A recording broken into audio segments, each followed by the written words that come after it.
କେହି ଜଣେ ସୁନ୍ଦର କଥାଟେ କହିଛି, ଯଦି ଅର୍ଥ ଉପାର୍ଜନ କରି ଅର୍ଥକୁ କର୍ମରେ ନ ଲଗେଇ ପାରିଲେ ତେବେ ସେ ଅର୍ଥର ଅର୍ଥ କିଛି ନାହିଁ। ଆଉ ଯଦି କର୍ମ କରୁଛ ସୁଖରେ ରହିବା ପାଇଁ କିନ୍ତୁ କର୍ମ ଜଞ୍ଜାଳ ଭିତରେ ସୁଖ ପାଇଁ ସମୟ ନାହିଁ ତେବେ ସେ କର୍ମର ମୂଲ୍ୟ କିଛି ନାହିଁ। ଗୁଡ୍ ମର୍ଣ୍ଣିଂ, ଜୟ ଜଗନ୍ନାଥ। ମୁଁ ଆଜି ଆପଣମାନଙ୍କ ପାଇଁ ଗୋଟିଏ ଛୋଟ କାହାଣୀଟିଏ ଆଣିଛି। ଯେଉଁ କାହାଣୀ ଶୁଣି ସାରିଲା ପରେ ବୁଝିଯିବେ 12 ମାସରେ 13ଟି ପର୍ବ କାହିଁକି ପାଳନ କରୁ। ଆଉ ହଁ, ଆଡ଼ଭାନ୍ସ ହ୍ୟାପି ରଜ ଆପଣମାନଙ୍କୁ। ଯଦି ମୋ ଭିଡ଼ିଓ ଆପଣମାନଙ୍କୁ ଭଲ ଲାଗୁଛି ତେବେ ଟିକିଏ ଭଲ ପାଇବା ଦେଖେଇକି ଚ୍ୟାନେଲକୁ ସବସ୍କ୍ରାଇବ୍, ଫଲୋ, ସେୟାର ନିହାତି କରନ୍ତୁ।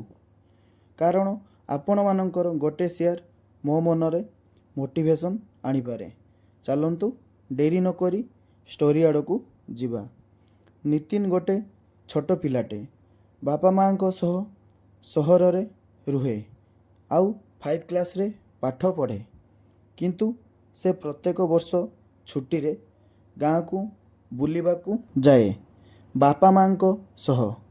ସବୁ ବର୍ଷ ପରି ଏ ବର୍ଷ ବି ରଜ ଛୁଟିରେ ନିତିନ ତା ବାପା ମାଆଙ୍କ ସହ ଗାଁକୁ ଯାଇଥାଏ। ନିତିନ ଗାଁରେ ବହୁତ ଖେଳେ। ପାଠ ପଢ଼ାର ଟେନସନ୍ ନାହିଁ। ସେ ବହୁତ ଏନ୍ଜୟ କରେ। ବଟ୍ ସେଦିନ ନିତିନ ତା ଜେଜେମାଙ୍କ ପାଖରେ ଖେଳୁଥାଏ। ଜେଜେମା ପିଠା ବନଉଥାନ୍ତି। ନିତିନର ମୁଣ୍ଡକୁ କ'ଣ କେଜାଣି ଆସିଲା। ତା ଜେଜେମାଙ୍କୁ ପଚାରେ, ଜେଜେମା, ବର୍ଷକ ଭିତରେ ଏତେ ଗୁଡ଼ିକ ପର୍ବ କାହିଁକି ପାଳନ କରୁ?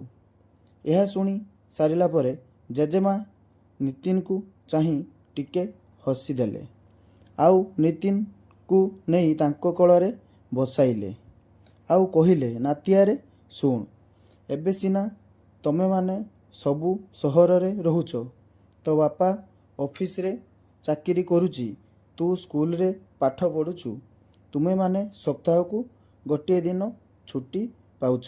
କିନ୍ତୁ ଆଗରୁ ଏମିତି ଅଫିସ ନଥିଲା କି ସ୍କୁଲ ନଥିଲା କି ସପ୍ତାହକୁ ଛୁଟି ବି ମିଳୁନଥିଲା।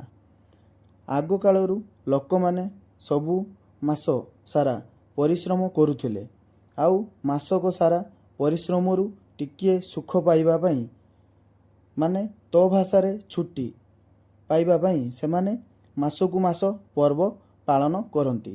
ନାତିଆରେ ଏବେ ତୁ ବୁଝିପାରିଲୁ ଆମେ ବର୍ଷକ ଭିତରେ ଏତେ ସାରା ପର୍ବ କାହିଁକି ପାଳନ କରୁ? ନିତିନ, ତୁ ବୁଝିଗଲୁ 12ଟି ମାସରେ 13ଟି ପର୍ବ କାହିଁକି ପାଳନ କରୁ। ଆଇ ଥିଙ୍କ ଆପଣମାନେ ବି ଭଲ ଭାବରେ ବୁଝି ଯାଇଥିବେ ଫେଷ୍ଟିଭାଲ କ'ଣ ପାଇଁ ପାଳନ କରୁ। ତ ସାଙ୍ଗମାନେ, ବିଜି ଲାଇଫରୁ ଟିକିଏ ସମୟ ବାହାର କରି ଯେତେବେଳେ ଛୁଟି ପାଉଛନ୍ତି, ଫେଷ୍ଟିଭାଲର ଟାଇମ୍ ଆସୁଛି, ସମସ୍ତେ ଖୁସିରେ ସେ ଫେଷ୍ଟିଭାଲକୁ ପାଳନ କରନ୍ତୁ।